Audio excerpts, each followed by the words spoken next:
আসসালামু আলাইকুম ভিউয়ার্স। আমি ডাক্তার নাসরুল্লাহ রাশেদি আপনাদের সামনে উপস্থিত হয়েছি আজকে খুবই ভরাক্রান্ত হৃদয় নিয়ে।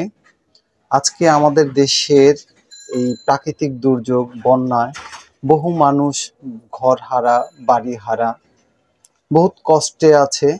আজকে যদি আমরা তাদের পেছনে একটু সাহায্যের হাত বাড়িয়ে দিই, তাদের এক মুঠো খাবার হবে, তাদের একটু পানি হবে।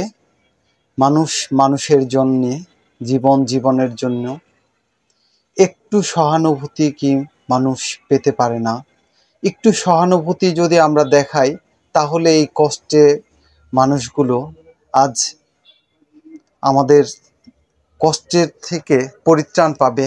একটু সহযোগিতার হাত বাড়লে, টাকা পয়সা, চিকিৎসা, যে যেভাবে পারি যদি তাদের সাহায্যে এগিয়ে আসি, অবশ্যই তারা উপকৃত হবে, দেশবাসী উপকৃত হবে। তবে আমরা আমাদের দেশের জন্য কাজ করতে পারবো, আমরা আমাদের মানুষের জন্য কাজ করতে পারবো, মানবতার জন্য কাজ করতে পারবো। আমরা আমাদের ত্রাণ নিয়ে এগিয়ে যাই, যে যেভাবে পারি। অর্থ, শ্রম, মেধা, বুদ্ধি, যে যেভাবে পারি সেভাবেই সাহায্য হাত বাড়াই, একটু এগিয়ে আসি মানুষগুলোকে বাঁচাতে, সাহায্য করতে। আপনারা সবাই একটু এগিয়ে আসেন। মানুষই তো মানুষের জন্য কাজ করে, মানুষই তো মানুষকে আপন করে নেয়।